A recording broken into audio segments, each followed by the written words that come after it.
Kita terus ke pertanyaan-pertanyaan. Tadi mana, Mas? Masya Allah, oke.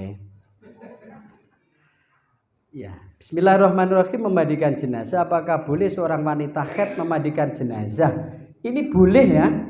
Jadi wanita haid memandikan jenazah itu boleh.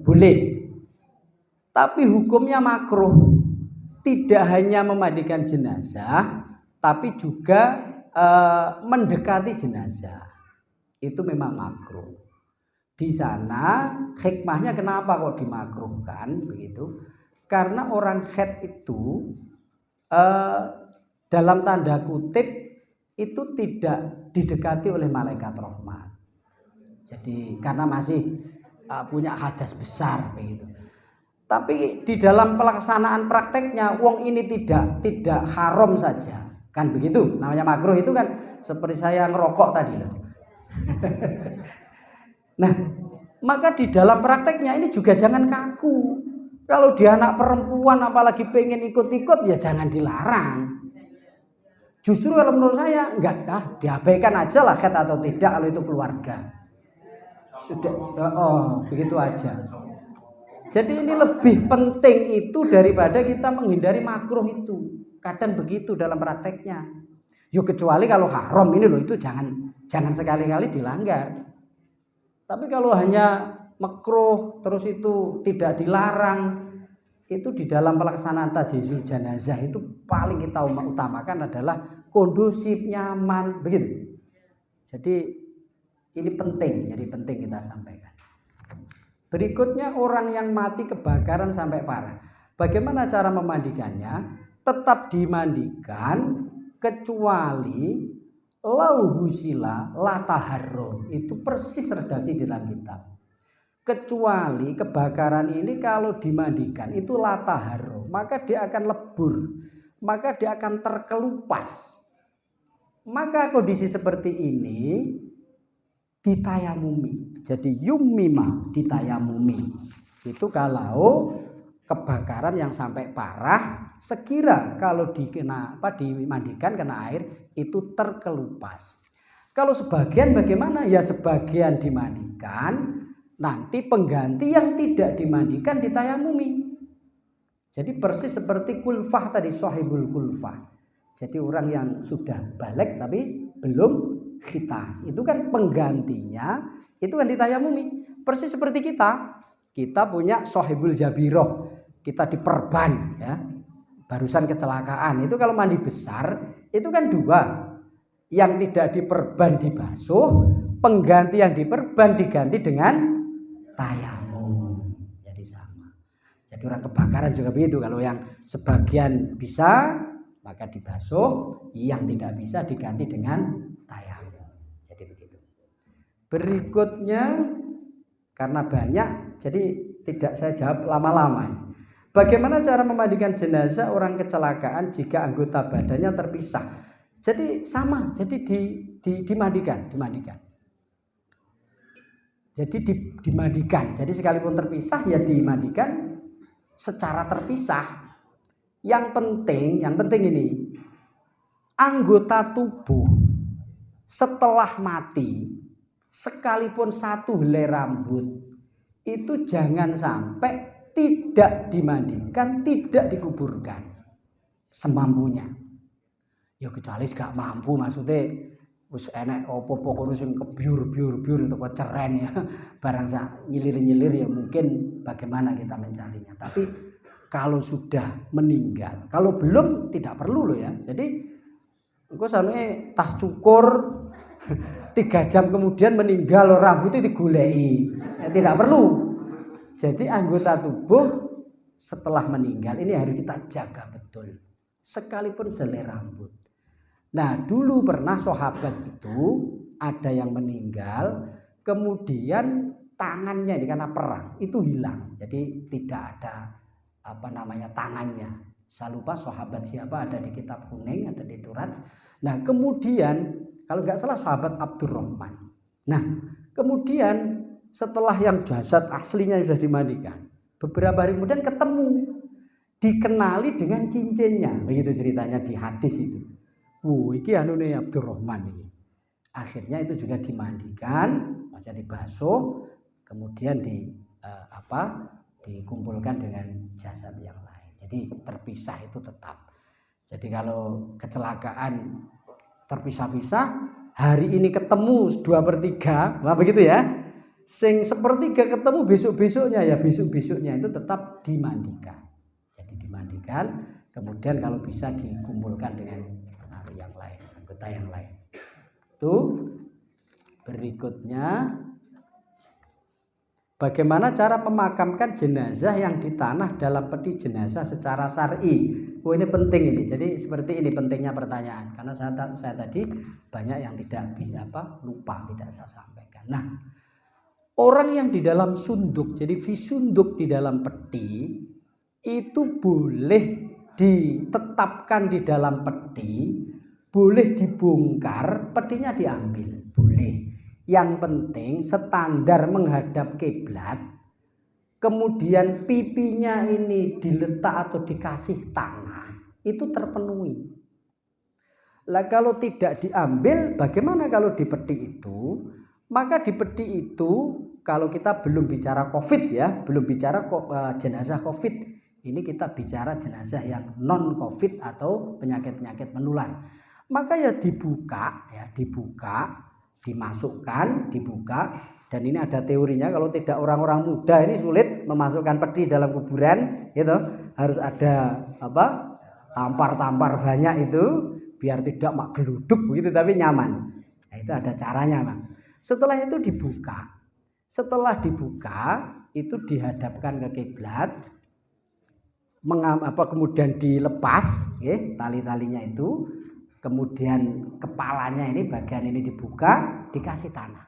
Jadi dikasih tanah, dimasuki tanah. Nah setelah itu ditutup kembali, itu anggap saja sebagai telisik atau blabak tadi, baru diuruk dengan tanah. Atau pilihan kedua, petinya diambil. Jenazahnya saja dimasukkan, dibuat luang cemburi bisa, liang lahat bisa, seperti orang-orang yang tidak meninggal di peti begitu. Nah, ada pertanyaan, yang baik yang mana? Kalau saya memilih yang di peti. Kalau saya, kenapa? Pertama, idhoul mal atau menyia-nyiakan harta untuk urusan jenazah di kuburan itu, kalau ada unsur takzim kepada mayit itu pertama boleh. Sehingga kalau mayit itu kita kasih bantal gitu ya, kemudian kain kafan ini yang sedikit mahal, gitu ya. Ini bukan idhoatul mal. Kain kafan ini kan macam-macam harganya ini, gitu. Jangan pernah punya pikiran wis modal ya opo-opo kan yo padha ae. Tidak begitu. Jadi semakin jenengan belikan yang mahal, itu semakin bernilai. Itu kita lebih menghormati kepada orang meninggal. Apa itu tidak menyia-nyiakan harta? Tidak, dalam rangka untuk menghormati jenazah. Oleh sebab itu peti itu adalah satu kehormatan untuk sebagian orang. Sehingga bangsanya abri-abri tentara ngoten niku ya jarang boten dipetheni gitu. Karena memang penghormatan. Maka itu ya kita biarkan. Kalau saya ini sekali lagi ini pilihan, tidak harus. Pertama itu untuk menghormati itu, yang kedua aman dalam arti daripada terisik itu kadang kan wonten mawon lemah sing nggih mlebet teng jero ne, kadang gesek, kadang kan kalau peti itu kan jan Masya Allah rapetnya, begitu ya. Itu yang kedua. Yang ketiga, kalau tidak kita kubur dengan jenazahnya, peti niku didamel nopo?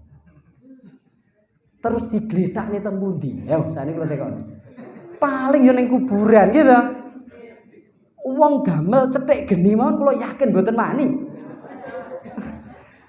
Lagi-lagi kan napa niku jenenge? Lah dados mubadir malah gitu. Lho ngoten lek cara kula mikire niki. Jadi berpikir saya selalu fikih karena kita segala tindak tanduk ini ada cantolannya. Makanya kalau ada orang memilih di dalam peti atau dilepas, saya pilih di dalam peti. Jadi ada pertimbangan-pertimbangan. Ya kecuali bar ngoten enek anu ngene timbah niku batir tak gaene anu lemari lho ngoten ya monggo. Pokok ahli waris sing mulai gitu. Pertanyaan berikutnya, sebelum masuk atau manjing sholat duha, apa boleh menyolati jenazah? Nyolati jenazah niku sewaktu-waktu boleh ya, karena ini dikecualikan dari larangan sholat di waktu-waktu haram. Bahasanya makruh tahrim.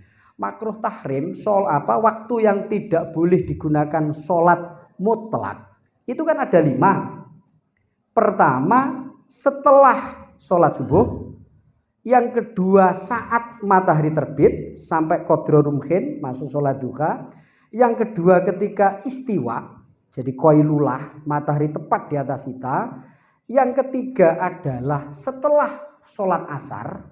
Yang kelima, saat tenggelamnya matahari. Ada 5. Itu waktu yang haram digunakan sholat sunat mutlak. Sholat sunat mutlak adalah sholat yang tidak ada sabab. Sehingga kalau sholat-sholat yang ada sebab itu ya boleh-boleh saja. Misalnya jenengan duwe bar sholat ngasar, ternyata dia diutang duhur mang, mbah aku meng duhur mung durung sholat aku. Padahal saya setelah ini barusan sholat asar, monggo boleh. Jadi sholat qodho duhur setelah asar, boleh monggo. Yang kedua, gerhana. Dilalah bar subuh kok enek gerhana boleh. Bar subuh kok enek wong mati. Bar ngasar kok enek wong mati. Nggih boleh mawon. Jadi ini dikecualikan dari waktu-waktu yang haram digunakan untuk sholat sunnah mutlak. Berikutnya, dan pada waktu asar sesudah sholat asar, berarti tadi sudah terjawab. Berikutnya, kalau sudah ikut sholat jenazah terus ada yang menyolati lagi, boleh atau tidak ikut menyolati jenazah lagi. Niki hukumnya makruh. Jadi ada begini, harus dibedakan. Jenazah itu boleh disolati berulang-ulang walaupun berapapun jenazah. Tapi orang yang menyolati ini sunahnya sekali. Bisa dibedakan ya. Ada jenazah, ada orang yang menyolati. Jadi kalau orang yang menyolati itu sunahnya sekali, balik maneh niki makruh. Kalau jenazahnya itu boleh disolati berulang-ulang. Berikutnya, bagaimana cara mengkafani mayat yang banyak luka itu? Bagaimana caranya? Jadi mengkafani. Jadi tadi di dalam praktek memandikan, tadi saya kan sudah beri apa yang harus disiapkan. Di antaranya adalah kalau kondisi-kondisi tertentu, maka apa-apa yang harus pokok-pokok yang harus disediakan itu ditambah sesuai dengan kebutuhan. Di antaranya apabila terluka. Jadi enek jenazah terluka, maka dan luka itu terus mengeluarkan darah umpama. Maka di pemandian itu Bapak sekalian itu harus ditambah seperti yang saya sampaikan yang pokok tadi. Apa yang kita butuhkan berarti yakni tambahan kain kapas, kemudian kain kasa kalau ada, dan plaster. Jadi dalam rangka untuk apa? Untuk menghentikan keluarnya darah atau paling tidak taklilu khurujid dam. Jadi meminimalisir darah yang keluar. Jadi caranya seperti itu. Nah, lalu dibawa ke pengkafanan. Tadi sudah saya jelaskan kalau itu sudah terhenti darahnya, maka ya sudah. Kita tidak perlu yang lain. Tapi kalau mungkin saya sudah juga pernah mengalami ini ketika saya harus tajhizul jenazah seorang santri di Lirboyo kecelakaan parah. Jadi nyun sewu, batok kepalanya, dadanya, sebagian kakinya itu semuanya luka parah. Jadi dihentikan pendarahannya itu tidak bisa di pemandian. Dikasih kasar terus tembus. Lah kemudian yang memandikan lapor yang di pengkafanan, bagaimana ini? Lah kemudian tadi seperti yang saya sampaikan, maka untuk menghormati kehormatan mayit, ya, menjaga kehormatan mayit, maka di pengkafanan kita usulkan untuk membeli plastik yang sesungguhnya itu biasanya untuk sampul kita plastik itu. Tapi kalau yang utuh itu memang bisa seperti satu lembar kain kafan. Nah itu kita letakkan paling atas sendiri. Nah jadi setelah semaksimal mungkin kita tutup, sekalipun terus pendarahan tidak bisa berhenti, tapi hal ini tidak aman. Jadi yang membungkus pertama kali itu adalah plastik. Kita pakai plaster itu baru kain kafan. Maka amanlah dipandang orang juga enak. Jadi kehormatannya terjaga. Karena kalau kita tidak bisa bayangkan lah. Jadi umpama nggak ngono. Jadi loh jenazah gowetien tok.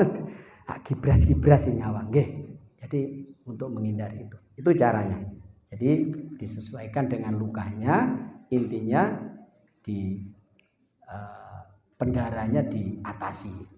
Apa harus pakai kain kasa atau dengan kapur dan bagaimana caranya, ini berarti sudah terjawab. Berikutnya, jenazah yang sudah dimandikan bersih. Setelah diangkat akan dikafani, keluar kotoran lagi. Cara membersihkannya lagi bagaimana? Mungkin begitu ini.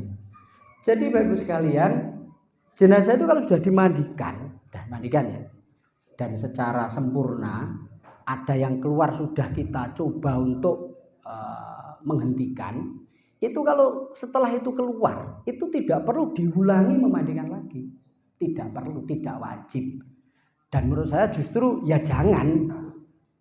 Karena kalau diulangi, coba jenengan dalam prakteknya bisa membayangkan ya.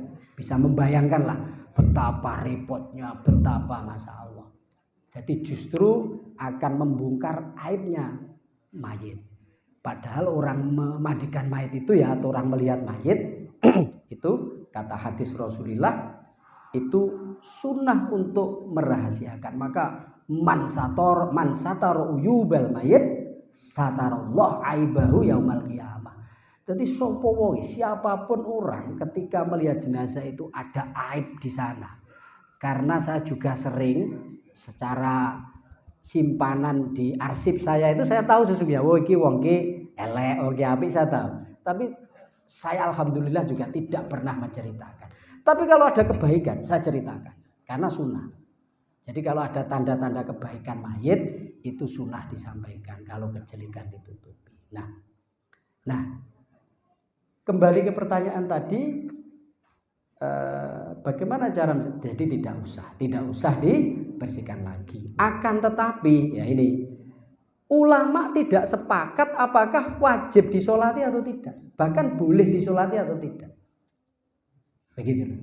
Jadi menurut sebagian pendapat tidak boleh disolati. Karena jenazahnya ada najisnya. Hamilun najasa. Tapi menurut pendapat yang lain tetap disolati. Dan saya memilih yang ini. Karena sekali lagi sholat jenazah itu lebih ke mendoakan mayit. Mendoakan seseorang baik itu batal, baik itu ada najis, itu tidak masalah. Jadi kita memilih itu saja. Dipilih ini saja ya Bapak sekalian. Jadi nggak usah memilih yang tidak usah disolati, jangan itu. Jadi kita memilih pendapat yang ini. Jadi ikhtilafu ummati rahmatun. Kita mengambil yang tetap disolati.